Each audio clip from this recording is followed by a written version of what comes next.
Welcome along to Betting Weekly Premier League show. You with Dan Roebuck alongside me, Nigel Seeley and Jack Wright. This is our Christmas special, I guess, fellas, because Christmas is around the corner. These are the Boxing Day fixtures. Nigel, all your Christmas shopping done? Everything completed? None of this Manic Monday stuff from you? No. So good. Happy Christmas to you both, by the way. Thank you. Happy Christmas. Happy Christmas. Christmas shopping was all done a long time ago. I don't muck about. I don't play games. Buying them in the sales. Charades? No, I went to my parents today with they still think my kids are like 8 and 6. Come on, let's play a game. My boy's on the phone on Snapchat chatting around his mates. My daughter's chatting to her boyfriend. They do not want to play charades with their nan and granddad at 22 and 19. They need to get a grip here. But I'm still ill with this terrible infection. It's hopefully clean up Christmas. But I'm struggling a little bit. But no, all done. Christmas is all done. All finished. Everything's sorted. Jack, what's your plans Christmas? Back to Norwich tonight.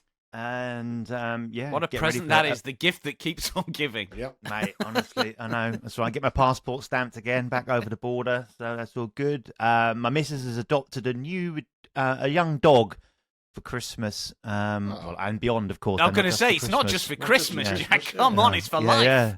So that's going to be fun. It is indeed. It is indeed. Yeah. So that'll be fun. Yeah, a little puppy around the house over Christmas. Yeah, that'd be lovely. Eating all your clothes, weeing all over your floor, eating your Christmas pudding. More importantly, when we started the show, the previous show, Nigel said it was tough, and he was up all hours trying to get all these selections in. He was wavering from this one to that one. But Nigel, it was a very good weekend for you. It was a good weekend. It should have been better, actually. Yeah, we were over 3 goals in the Wolves game in Leicester and 3-0 up at half time. And I thought, we're going to get the sweep, but right at the right time of year. But it wasn't to be. So I was a bit gutted about that. I mean, the Man City, the dog there, Villa. I mean, it's one of those bets that I'm actually thinking to myself. So I've got something stuck in my leg here. Sorry, mate. I've got my legs caught in the wire. I thought the whole thing. Have we got anyone on standby in case Nigel don't make it through the show? Sorry, I just don't know why. No, it was one of those. It was one of those matches where I thought to myself after, why on earth didn't I have more on this? You called it when you call these things correctly, and you've got this decline in Manchester City. I think to myself, why am I just having? Now, Neil Channing always says on the dojo, when you get one of these opportunities and you can get with someone, you get an opportunity to bet a team at plus 350. They went up to plus 350 or plus 250. Sorry, why aren't you having everything on them when you call it right? And the decline continues. And I was a bit gutted. I never had as much as I should have done, but yeah, they're all good though. And Jack, what's the lesson? Never change your mind when it comes to hot dogs. Yeah, ignore me next time I do that, please, Dan. That was quite a costly one, wasn't it? And we were close for the same game parlay, and it's been one of those last couple of weeks, really. To be fair, hasn't it? It's swung about 10 units with one thing or another, but hey, that's the nature of the beast. So we'll get the rubber to agree in our favour, I'm sure, over Christmas. Yeah. I've changed my hot dog this morning, Dan. Yes, you have. Never change it. I'll mention what was going to be hot dog. Just before we get into the picks, one final thing, Nigel. You've been talking about this consistently, and you've been proved right here. Just want to mention one futures price here, because you were saying last week, you look, if City are fading, you've got to find other ways rather than just the title race to bet against them. And you suggested Salah, or just look at the Golden Boot. You said, look, Haaland's the wrong price here. If City are fading, Haaland's fading, and now we've got flip-flop favourites in the Golden Boot with Salah minus 139 and Haaland plus 175. That's what you've got to do. You've got to look beyond the obvious, as you suggested for the last few weeks. Well, I mean, it's just the decline at Man City is something we've never seen. I don't think those markets have been really thought about, really, and it's still favourites for the FA Cup. I mean, that's the thing that staggers me. But not only did we give Salah, I mean, Lewis Jones gave. Isaac at 40-1 on the live show last Monday, and he goes and gets a hat-trick, and he's now single-figure prices. So both coming in with 2 different players, but the fade for Haaland was definitely the right fade. The boys' P&L on screen for you. This is how we've done over the course of this season. We have had some good profitable weeks, and we're moving in the right direction as we go into these Boxing Day games. We've got 8 on the Thursday and a couple on the Friday. And just to start off, Nigel, here we're going to continue with the Man City chat, because they have been bet to beat Everton. This is Thursday, 7:30. The minus 315 City. Last night they were minus 275. I mean, no one's betting. I mean, I say no one's betting them. People are betting them. I don't get it. I mean, look, they could easily win. We know that. They did that with Forest, didn't they, a few weeks ago? But I can't see why the rank and file of the punting public, the betting public, would want to back City against Everton. I'm not saying Everton are going to win, but there's got to be a different angle, Nigel. Well, I don't think the betting public are betting them. I think it's the syndicates that are betting them. I think the betting public are betting Everton. I think the betting public are betting Everton on the Asian handicap. But the large syndicates still believe that Manchester City can turn their fortunes around and they're too good to be this kind of price they are. But I'm not so sure. I don't know. I've said countless times on this show, any other shows I've done, anything I've done on this channel, that I've never seen anything like this in a small period of time. And my opinion on City might be different to your opinion on City, Dan, or someone else's opinion on City, because we're seeing something that we've never witnessed before in a short period of time. On current form, they're relegation side.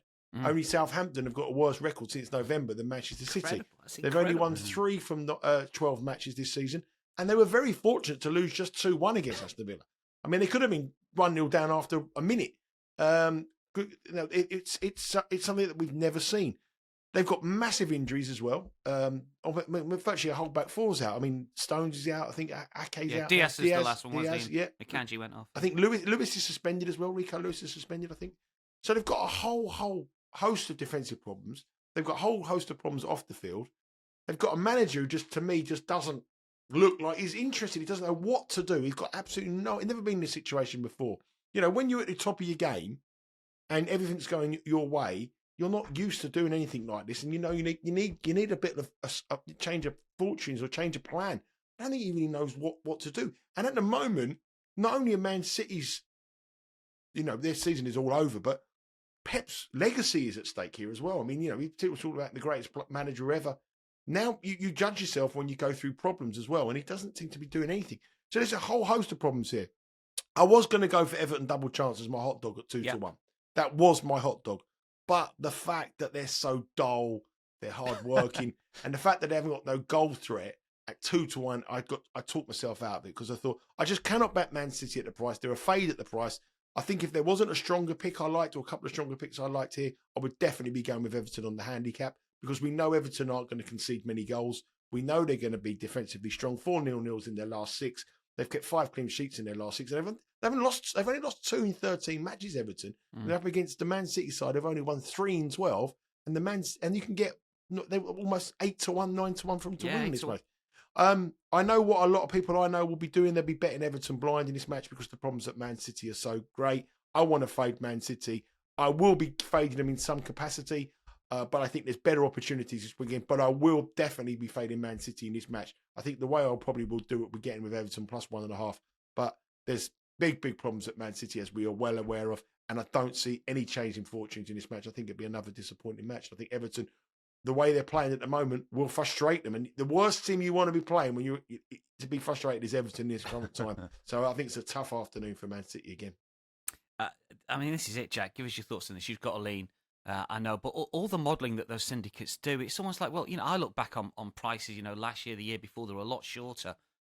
But you throw it out the window at the minute because we're looking at something that doesn't really fit with what the natural order of betting, syndicates or modelling usually is. Give us your thoughts on this game. Give us a link. Yeah, it just feels everything we've got in the books is irrelevant at this moment in time. And do you know what? The real startling thing is, and you mentioned it last week, you kind of gave Manchester City maybe a little bit of a chance. So you highlighted the fact that Pep's had them on the training ground for a week. Yeah, I bet. There wasn't no midweek games. Oh, right. Well, there we go. That's all now become crystal clear, hasn't it? We move on. Next game. But yeah, you mentioned it. You said that Pep's had them on the training ground, and Nigel mentioned it. They were nearly a goal down in a few seconds. So everything he'd set up, everything he had done was either completely ignored or it just completely went out the window instantly. And that would be another alarm bell to add to an already long list. And they just seem broken in virtually every single department at this moment in time. And I say different things keep happening. Haaland's goal record at the moment.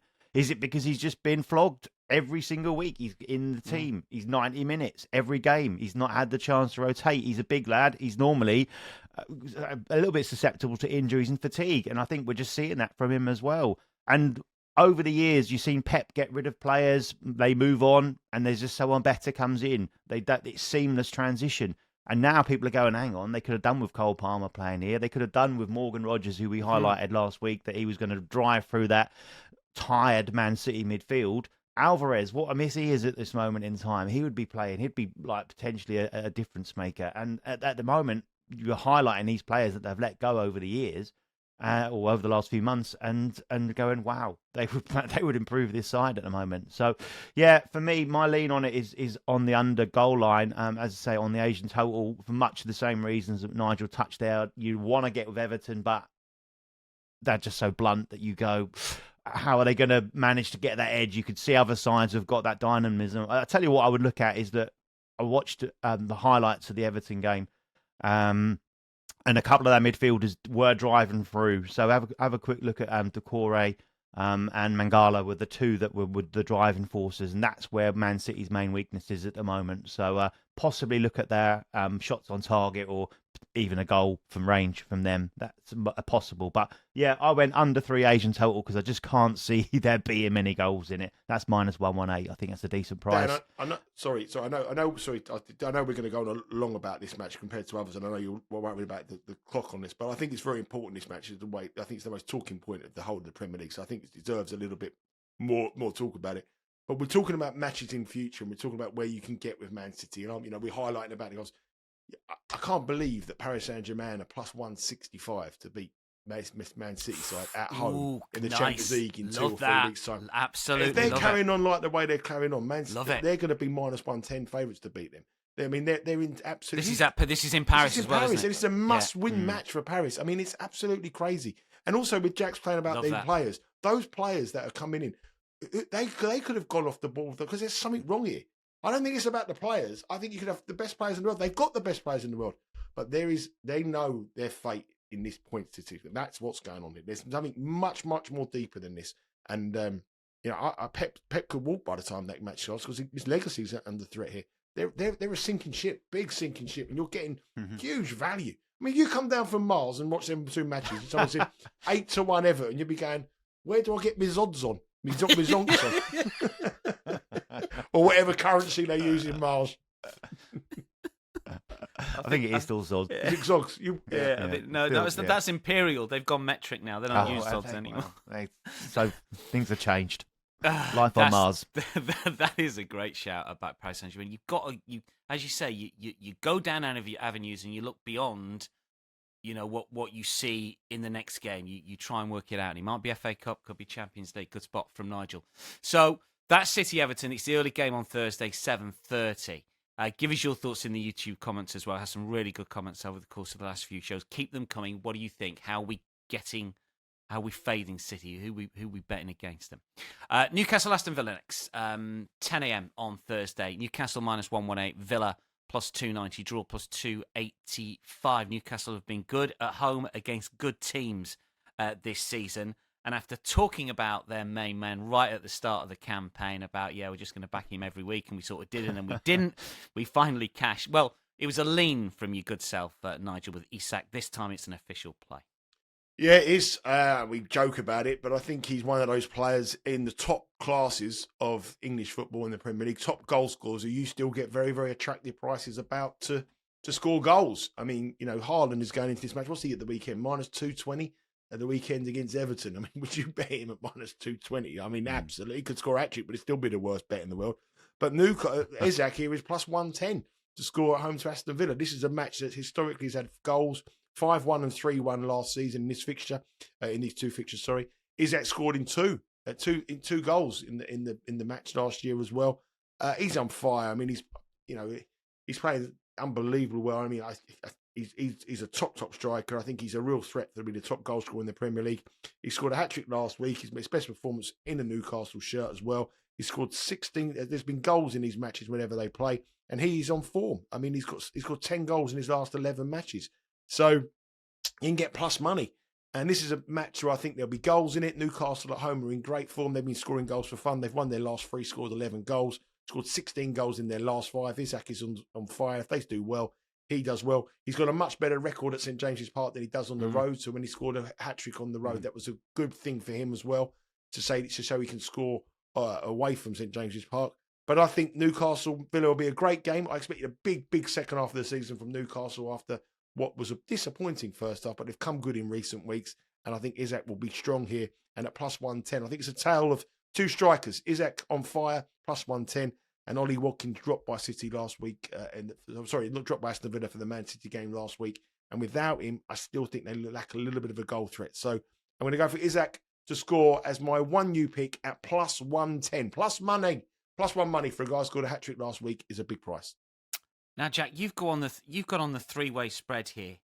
And I've got to tell you that whenever I looked at three-way spreads, I thought these were the muggiest handicap three-way bets of all time because the tie comes into play. You don't want the tie. These are the things you see in betting shops in the UK, and it's like, no, just absolutely steer clear. But you're not steering clear. Yeah, thanks very much. It's a big build-up. I'll see if I can. No, sorry, I just can't believe you've gone for it. But look, yours put a good case. This is your hot dog as well, so yours put a good case for it. But it just amazed me that you go. This is effectively like a three-way handicap, isn't it? It is. So I actually put all my picks together, and you mentioned today I'd put two hot dogs. Yeah, forward. I didn't look at the price, I didn't have any hot dogs initially. I couldn't find one this week, which is unusual. Normally there's two or three, and I was like, I need one. So that's pretty much how I've landed on the Newcastle game. It's what is a European handicap, isn't it? Yeah. It basically means Villa start with a goal lead. We need Newcastle to win by 2 or more, but there's no push or anything. As you say, the tie comes into play. That's the kick. Yeah. So I've gone with Newcastle to win by 2 or more goals, simply as that. I just feel Newcastle have got their tails up. I think they're a real force to be reckoned with when that is the situation, especially at home. It was a tricky looking game against Ipswich, having go in there off the back of having a cup game and Ipswich having the week to prepare for it, and they blitzed them. Obviously, within seconds they'd scored. So Isak, Nigel's already covered in detail, in great form. But Jacob Murphy, great for me, obviously, as a come from the Norwich Academy, to see him performing so well and real confidence. That backheel assist for Isak's hat-trick was a really nice play. And I say Isak's goals were so clinical and so improvised in certain ways that he was just one touch and it was in. And that Murphy goal as well was a stunning strike from him. So that's great. And obviously on the other side, Gordon's probably looking over there going, hang on, he's stealing my thunder a little bit here. So I think there'll be great competition for places. And where we mentioned last week that Villa are going to have joy driving through that Manchester City midfield, they're not going to get that against Newcastle. They've got Tonali and Bruno Guimaraes in that middle of the park, are a real hive of energy, a real combative midfield that can go both ways, forward and back. And I think Villa will struggle with that, having had that kind of high of beating City at home, where Villa are strong. They've won 3 games recently, but all at home. When you look at it, City, we've talked about, that isn't like beating City of old. Southampton and Brentford, 2 of the worst sides on the road this season. So they won them home games, but they've lost 4 in the Premier League on the spin. And they lost 3 of those 4 by 2 or more goals as well, which has kind of brought us to this point of the three-way spread bet, really, to be fair. It's plus 220. So covers for the hot dog. And obviously, you look at Villa, they've lost 5 of the last 6 away in all competitions. And Newcastle up to 8th now, a chance to go 5th with a win in this one. And Nigel mentioned it, they stuffed Villa 5-1 here last season. And while Villa were very, very strong at Villa Park, went to Villa Park and won 3-1. So got a number on Villa, and so I think they might take them out here. Just going to say one other thing, Dan, before we go. That handicap bet you said, the biggest muggy bet ever. One of the guys I used to put bets on for, guys, he was the most. He made more money on that. It was the best pound for pound person I ever met on that handicap by betting the tie. By teams exactly to win to win. He made fortunes on betting the tie. Oh, well, look. All I can tell, stateside viewers and listeners, and you guys all know this as well, is that a lot of British bookmakers don't offer Asian lines anymore, but they still offer this, and that's sort of, in my mind, all you need to know. But if you can find an angle, then good luck to you. And look, Jack's proved profitable this season, so I'm not. I'm having a pop at Jack. I'm having a pop at the market.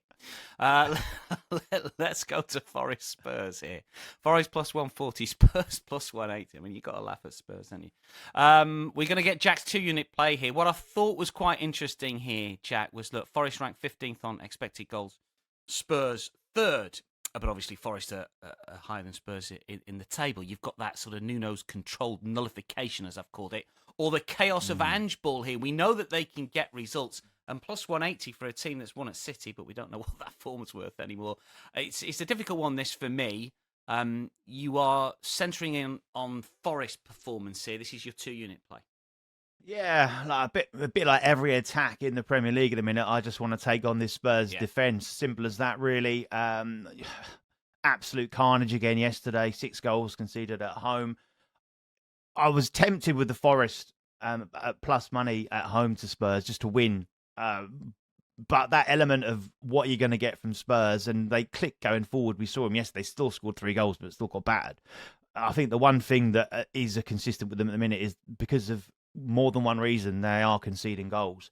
They have got a lot of injuries. They've 9 first teamers out, I think, yesterday, and the main element of that is at the back. They've got both centre backs missing, Romero and Mickey van der Ven, and the element of how Spurs play is with that super high line. They need those 2 players because they've got the engine, they've got the aggression of defence, and they've also got the ability to track back because of the gaps they leave in behind. At the moment, Spurs haven't got the players to play the system, but Ange will refuse, as he's already stated many times, he's not going to change his system. He's still going to play that. So they've got players playing who aren't able to cope with that system. And they've also got a goalkeeper in Fraser Forster who is making several mistakes and is not a goalkeeper that is aligned to be playing the way that Spurs want to play. Simple as that. And against Forest, we know what Forest are. They're a very strong counter-attacking side. They've got the focal point out front. It'll make it tough for the Spurs centre-backs, whoever they happen to be on the day. And they've got lots of pace, and they've got lots of trickery, and they've got lots of direct running around them, both wide with Elanga and with Hudson-Odoi, and more central with Gibbs-White. And also, you've seen Nuno, he's really on form at the moment. He's tweaking his system on a more or less weekly basis. Subtle tweaks, but just enough to go and hurt sides because he knows how to go and get at them. And it seems he's got the confidence that he's had when he was with Wolves, got them into Europe, and it's kind of faded a little bit over the last couple of seasons. He seems back on the ball at the moment and a manager, a head coach in real good form. So I'm going to take Forest to score 2 or more goals in this one. They've done that in their last 3 games, Brentford, Villa and Manchester United. Spurs conceded 14 goals in their last 5 games, 2 or more in 8 times this season. So 2 or more goals for Forest for me, and that's at minus 121. Ange ain't going to change, Nigel, is he? What's your play on this and what's your lean on Forest Spurs? Yeah, I mean, it's under pressure, I think, Postecoglou. I mean, that performance yesterday was insane. The match against Man United was even insane again. I mean, it's just incredible what's going on at the Tottenham Stadium. Nuno up against his former side as well. Yeah, brief tenure didn't go well for him at Tottenham, so I think he'd be very up for this one. It's one of these strange matches where you look at the prices and, I can imagine the agent syndicates and all those big clients looking at the data thinking, we've got to back Tottenham at this price. But this is a very, very different season than we've seen either before. And incredibly, Nottingham Forest have got a real chance of making the Champions League this year. They've got a big chance here because Man City aren't going to make it. I'm telling you that now. After a bit of a bad run for Forest, they've bounced back with 3 successive wins, 2 wins at home against Fulham, 2 losses at home all season against Fulham and Newcastle. I'm going for Forest draw no bet here at minus 130. One team's very well organised defensively, one side isn't. And I think I'll go with the organisation of Forest here.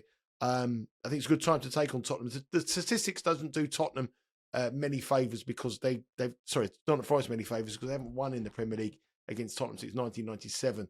Since Forest have come back, they've lost every match against Tottenham in the Premier League. So recent history doesn't really do well for them, but recent history goes out the window on this season we're seeing here. So Forest draw no bet, minus 130 is the best way I'm going to play here.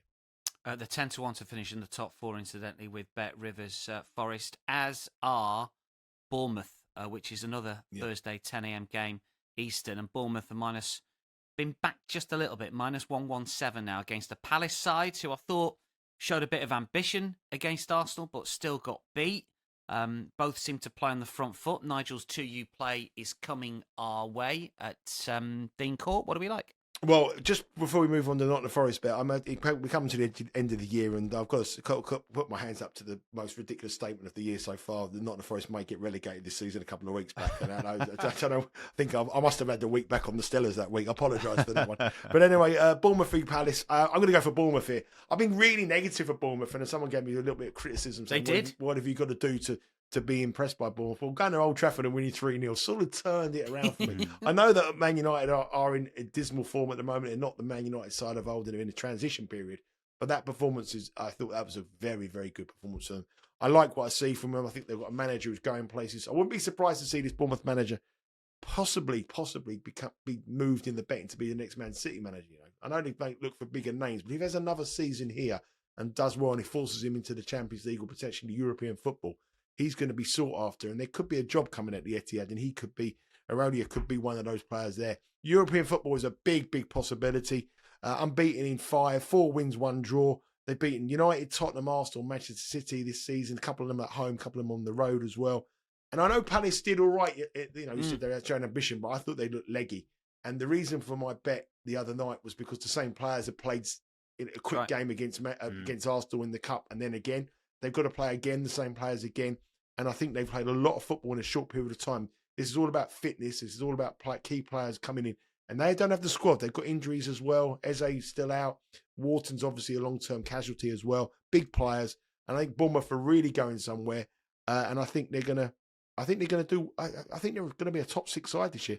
Minus 108 was the price I saw last night. They weren't even actually around about even money originally.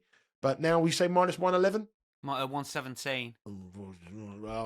Well, for a figure for statistical purposes, I'm very happy with the minus 108. That's what I put it down for the P&L, for the Excel spreadsheet. For the Excel spreadsheet, yeah. But I'm going to go with 2U's. My 2U play is going to be on Bournemouth to beat Crystal Palace. I think it's a good time to take on Palace. I think they look a bit tired, and Bournemouth are doing something special down the south coast, and I'm going to go for Bournemouth to win this as my 2U play and minus 108 for my records, or minus 117 if they lose. Who knows what? I mean, they might drift out a little bit. I mean, has got a bit of a hip problem. I think he might miss out. Jack, you're leaning very much the same way. Same bet, yeah. Bournemouth to win at what was minus 108. And I think there's a theme over a few teams we might mention over the next sort of 20 minutes or so, where these smaller squads are struggling, and then struggling this time of season. A few games coming up, especially those ones that have gone a little bit deeper into the League Cup, they are struggling as far as so they are looking a little bit tired, and it's not going to get any easier over the next couple of weeks with the games coming thick and fast. So I think the sides either that haven't had the cup games or have got that ability to rotate a little bit more, or have got options in forward areas, obviously, to go and score goals and win games. Unders was a bit of a consideration here because I think Palace are going to come up against a bit of a brick wall. But I've got Bournemouth to nick it. They've been pretty impressive over the last few weeks and flying high, absolutely sensational stuff. Another side that you'd love to see go and get in and rub shoulders amongst those elite and get in amongst it. So yeah, good luck to them. A lean then on the money line on the home team for Jack. Yeah, you mentioned unders there. Just 18 goals witnessed at the Vitality. Third fewest, I think, in the Premier League. I'm going to play unders for this one, plus 120. Just put it out there. Chelsea, Fulham. Nigel's writing down overs bank a bit there. Chelsea, Fulham next up here. I don't think it's a comment anymore. I mean, it's just yeah, right, okay, no worries. It's just mentally in there. So that's an over. So I don't have to run it. Chelsea, Fulham. Next up for us, West London derby, another one, Thursday, 10 a.m.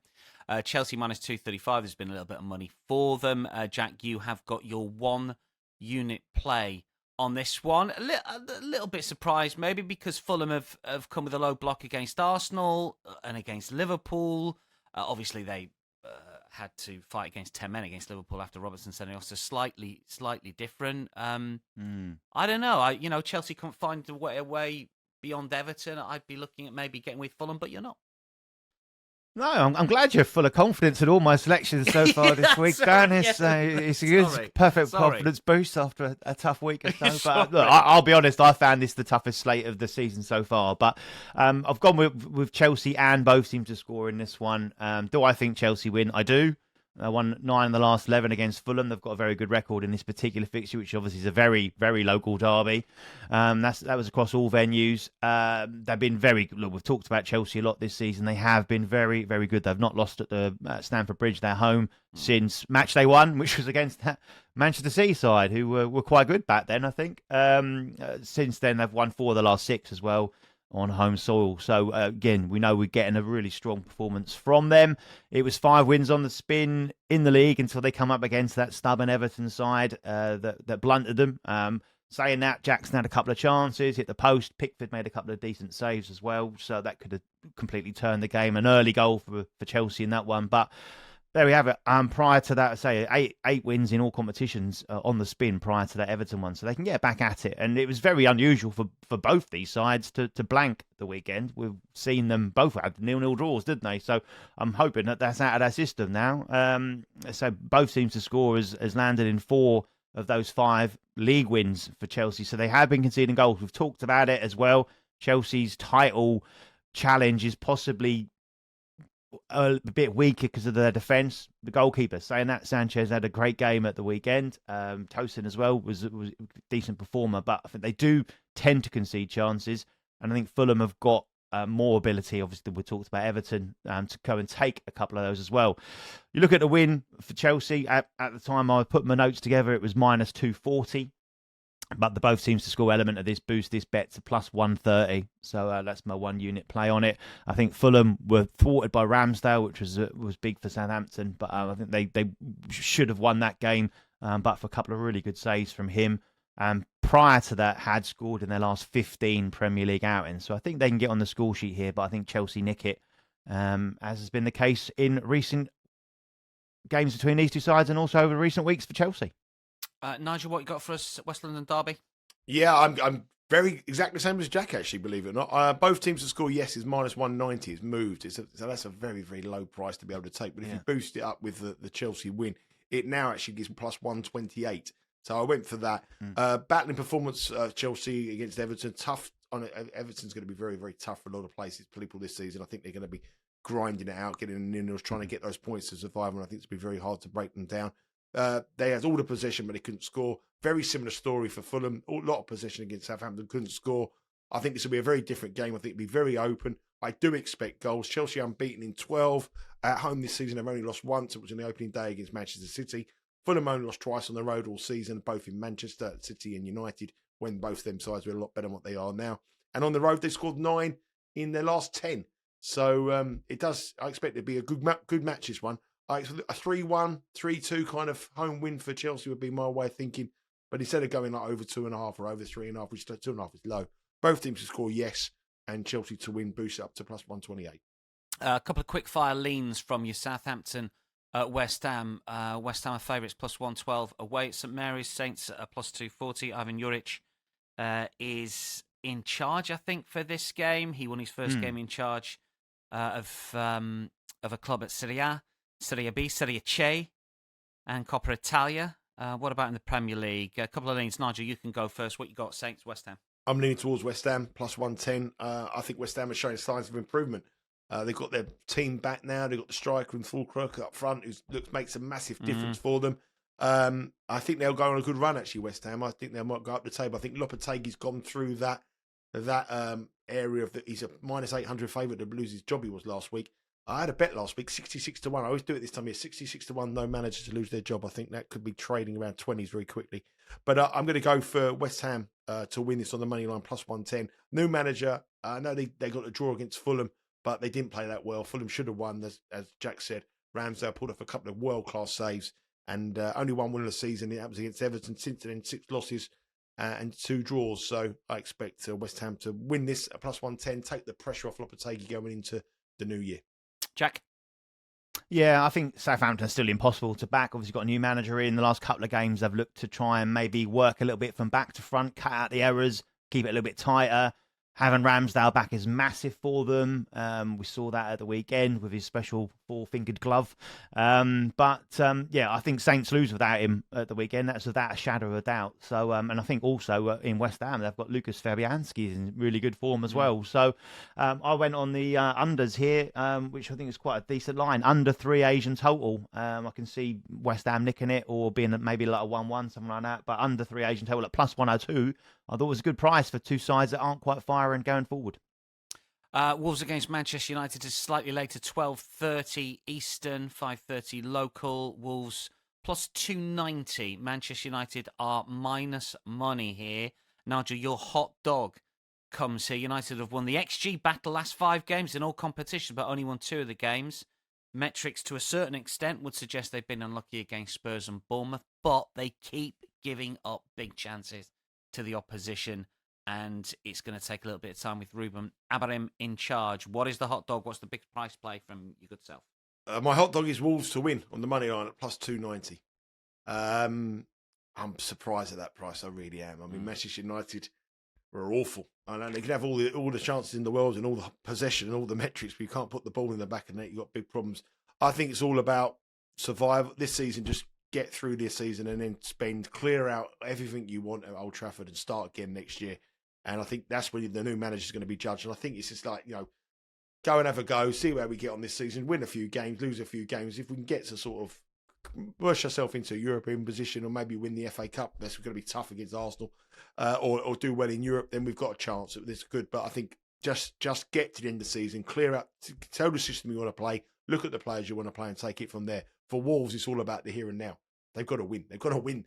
And the manager's come in, the Pereira has come in and he got the win in the first match that he's in charge. I think Wolves are a good side. I just think Gary O'Neill just gave up. I think he was, from the early part of the season, he had a bee in his bonnet about the players he had to sell. Didn't have any money to spend. And I think that carried on. He couldn't get himself out of that sort of bad vibe he was in.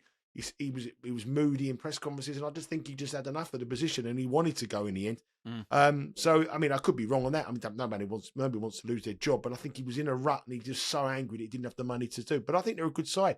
In Kunar, they've probably got the best player on the pitch, and how he's playing on the pitch, I don't know. He should be suspended. But I think 3-1 at home, on the back of a new manager in his first match in charge at home, on the back of the best performance they've had this season. In the first half, I mean, admittedly, it was a poor Leicester side, winning 3-0 where they could have got more in the second half. A clean sheet, which Wolves have been desperate for, against a Manchester United side who've been embarrassed 3-0 at home in their last match. I think almost 3-1 is very, very disrespectful for Wolves, and I think Wolves here are a bet. The other thing I would say is these two managers have history. Obviously, Pereira's manager at Porto and Amorim manager at Sporting Lisbon. And, they're arch rivals. So this has got to be a high-intensity match. And so for the new manager in his first match against one of his old foes, and the Portuguese connection at Wolves as well. There's a lot of Portuguese players. There's players involved in behind the scenes and scouts for Portuguese. This is a big match for Wolves with the manager. So I think approaching 3-1 Wolves is too big. So Wolves is my hot dog at plus 290. Jack, what's your lean in this one? My lean, I went over 3 Asian total. Wolves was going to be my hot dog. The only reason I didn't is I think Cunha is such a big player for them. I was trying to work out whether he was going to be playing or not. Are the FA going to still charge him? I'm not sure. So I left it on that basis. But I thought a great result for him at the weekend. Vitor Pereira came out and he was really bullish as well, wasn't he? Coming out and saying that we believe we're going to stay in the Premier League and we're going to play better than we have done here. And I think there were so many things about that result against Leicester that was a confidence boost for them. It's their first win at the King Power Stadium, so that's a big thing. It's their first road league clean sheet in 17 games, so that was obviously another confidence boost for them. And only their third ever Premier League win by 3 or more goals. But they've generally got goals across them this season so far. That's obviously continued in that result there. And as for United, they're just in disarray, aren't they? They just continue to look a terrible outfit. Down in 13th in the Premier League. That's the lowest position. First time they've ever been in the bottom half at Christmas in Premier League history. Lost 4 of their last 6 in all competitions. But since Amorim arrived, the goals have just been flowing, averaging 3.78 across those games. So I just think that, this one has got goals in it. as I said, if Cunha's playing, I'd absolutely be all over Wolves for certain. But even without him, I think they've still got a very good chance. So another one to look out for is Man United conceded 17 goals from set pieces this calendar year as well. So Wolves could make a lot of hay in that particular direction as well. Yeah, overs for Jack Nigel's Hot Dog Wolves to play. Sometimes you just got to, bet the obvious here. It'd be interesting, Nigel, if United get bet, because again, it's syndicate money on the price, and it's difficult at the minute, I think, with both sides of the coin. Speaking of lines and odd things, here's another one for you, Nigel. And we've just got leans coming. We've got a same game parlay, a bit of a special same game parlay in the Brighton Brentford game. But Liverpool Leicester, Nigel. Liverpool have to be favourites, obviously. They're 10s on. -1,000. Leicester are 20-1. This is Thursday, 3 p.m. So it's Thursday night at Anfield. Have you ever seen a goal line like this? I mean, over 3.5 is -167. The Asian line at 4 is minus money. I mean, having said all that, we're not going to play unders here, have we? I mean, what do you make of the market here at the moment, and what's your lean in the game? Well, you've got the best team in the Premier League and the best attack in the Premier League going against one of the, on the metrics, the worst team in the Premier League in Leicester. I mean, Leicester defensively are awful. I don't. You've got to get 5 goals to. Yeah, I mean,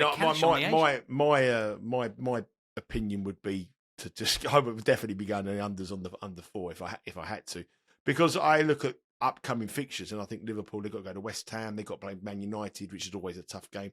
They've got Forest away and Brentford away. We know how difficult it is then.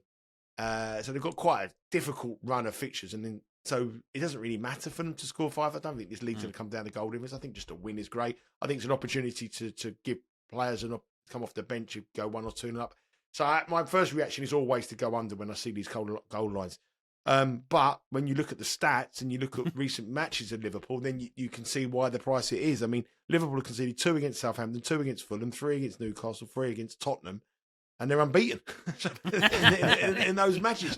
So it just shows you that how wild that is at the moment. I don't think that, the way Liverpool are so strong is their attacking lineup. I mean, Diaz comes in yesterday, was sensational. Salah, can't say enough about him.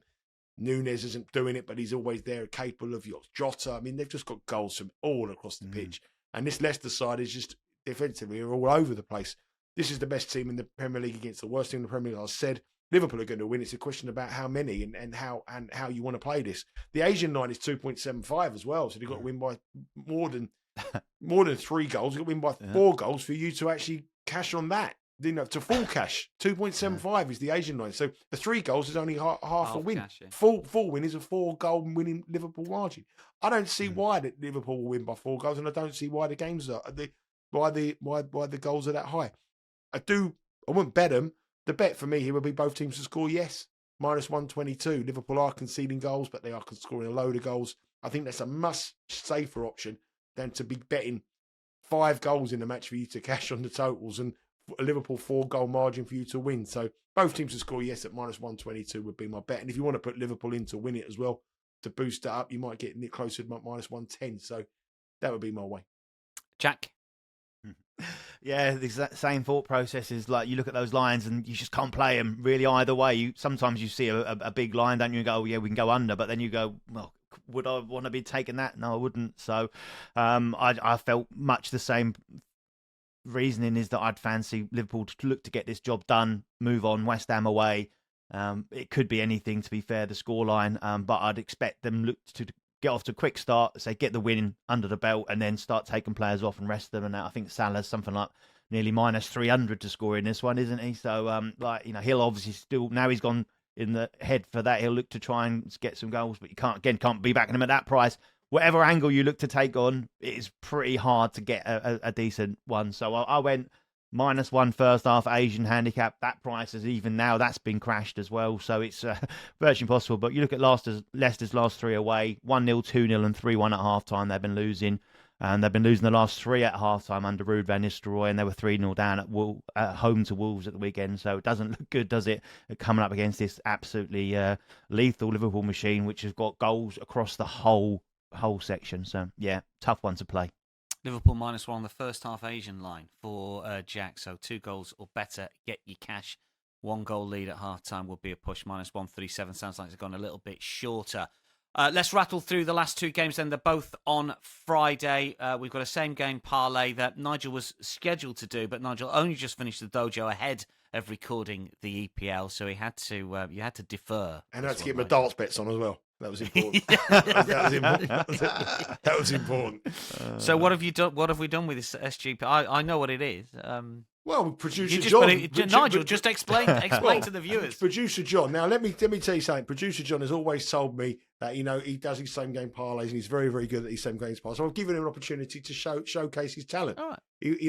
So this is his opportunity. But what is just to let you know, it's a little secret. I don't know the same game parlay, but he is a Brighton fan and he chose Brighton. So has he gone heavily involved with Brighton on this? I don't know. Well, just be very, very careful. We'll come on to that in a minute, but I'll give you my thoughts. There's two disappointing results of the weekend for both sides. Brighton, obviously, a 1-1 draw. West Ham, Fulham. Brentford losing at home, that good home record against Nottingham Forest. Are both looking to bounce back here. I've always said it before when these two teams play. The two owners do not like each other very much, and it is a very feisty affair. If you bet overs in the bookings in these matches between these two sides, since they return in the Premier League, you'll be showing a very nice profit. And I wouldn't be surprised to see this going a little bit feisty as well, because both of these sides, particularly Brighton, are on verge now of a breakthrough season. They're on the verge of getting to the Champions League again. As we've spoken about, the opportunities this season are rising for these sort of sides who are nearly there to get into Champions League football. Brighton are in that opportunity. They've got a great opportunity here. I'm leaning towards Brighton to win this on the money line. It's minus 152. But whenever Brentford take to the pitch, you've got to expect goals. I know they didn't score at the weekend, which was a rarity, but I would go for Brighton to win and both teams to score. Yes, it plays plus 155 with Bet Rivers. Jack, what's your lean? Yeah, I was close to taking Brentford here, purely because wouldn't it just be shocking the fact that they've gone and lost their own record and then they've been terrible away and they go and produce a result there. But and Brighton have looked under par. So I just went with two sides that are misfiring. And I think both these two sides, I mentioned it earlier, are two sides that look tired at the moment. I went under 3.25 goals. It was 0-0 and 2-1 last season. So you'd have made profit on both fixtures. But two sides not quite firing. So unders for me, under 3.25, which was minus 117. Okay, this is John, who is a Brighton fan. He's our producer and demanded to play the same game parlay because Nigel was busy. So we've got a little bit of an inside line. I don't know if he knows Tony Bloom well, but I think they're quite good pals. So this is what John has come up with for us: over 3.5 goals. Okay. Over 10.5 corners. João Pedro over 0.5 shots on target. And that rattles up to plus 380. The question is, if it cashes, do we have him back next week? No, it goes with my figures. That's where it goes. That's exactly where it goes. One more game to look at. We're going to wrap things up very quickly. This is Arsenal versus Ipswich. This is the Friday evening game in the UK, 3:15 Eastern. So good time for US bettors here. Arsenal have been bet minus 835, or more likely the Asian line has been bet. Here, I mean, they should be sure Ipswich surely in for a hard time. Just get the feeling here, Jack, that Arsenal are back at it after that big win against Crystal Palace. You can have first go for the last game. What's your name? Yeah, another one where you look at it and you want to try and get Arsenal on side in some way or other. You're looking at both teams to score no and winning to nil and all that kind of stuff. And it's just pretty much impossible. So I've gone down the same route as I went with Liverpool. The only one concern for Arsenal is that injury to Saka. How serious is it? How long is he going to be out for? That would put me off. But again, Ipswich just looked absolutely terrible against Newcastle, just giving chance after chance after chance, and doing that against Arsenal will be absolutely disastrous. So I went with the -1 first half Asian handicap again. Get the job done for Arsenal as early as possible. And I was just surprised the price difference actually between this one and the Liverpool one. It was -103. So a real difference on that one. So yeah, I just think they'll get lots of chances. And so they'll look to try and get the job done early against this Ipswich side that I think have got a bit of false confidence in them from around the place. But yeah, I think Arsenal get the job done here, even without Saka. Final word on the midweek Christmas slate from Nigel Seeley. Nigel, any value to be squeezed out of Arsenal against Ipswich? I don't think it's many value. Arsenal. Arsenal will win the match. I think it might take them a little bit of time because I think expect a bigger performance from Ipswich than they did. Losing a goal after 30 seconds changes the whole way you play. With no Saka, it's a big blow. Obviously, there's a big blow for the props as well. Obviously, corners with Saka, set pieces. That was a big problem for Arsenal. They know how reliant they are on him and Declan Rice in those departments. Delap will be back for Ipswich. He was suspended. Long throws. Exactly. Oh, yeah, I mean, no, not him. It's his dad. It's his dad, isn't it? It's his dad. Yeah, it's his dad. Ipswich have lost to 0 in 3 of their last 5 matches.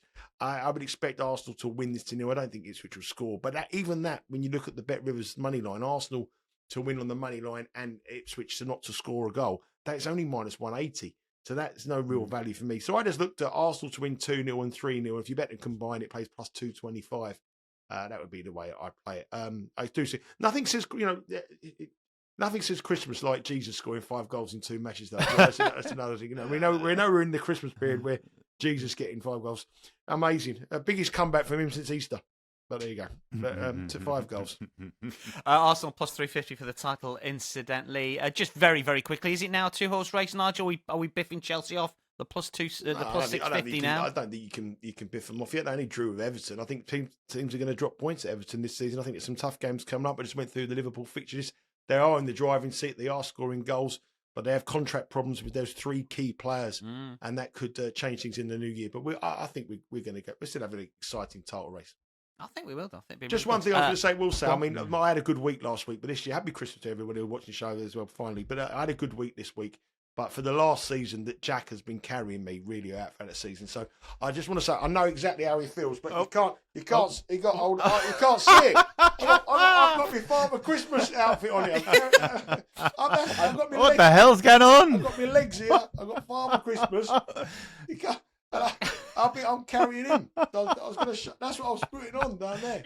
Oh, there we go. Look at that. Do you know what? I wondered where that was going for us for a second. X-rated. Now. I thought, what on earth is going on? I'll have to put an R rating on it. You know what I mean? Jackie's in profit for the season, obviously, and Nigel is getting there with some really good weeks. Christmas message, Jack, for the bettors out there this Christmas. What's your Christmas message for all of the Bet Rivers Betting Weekly subscribers and followers?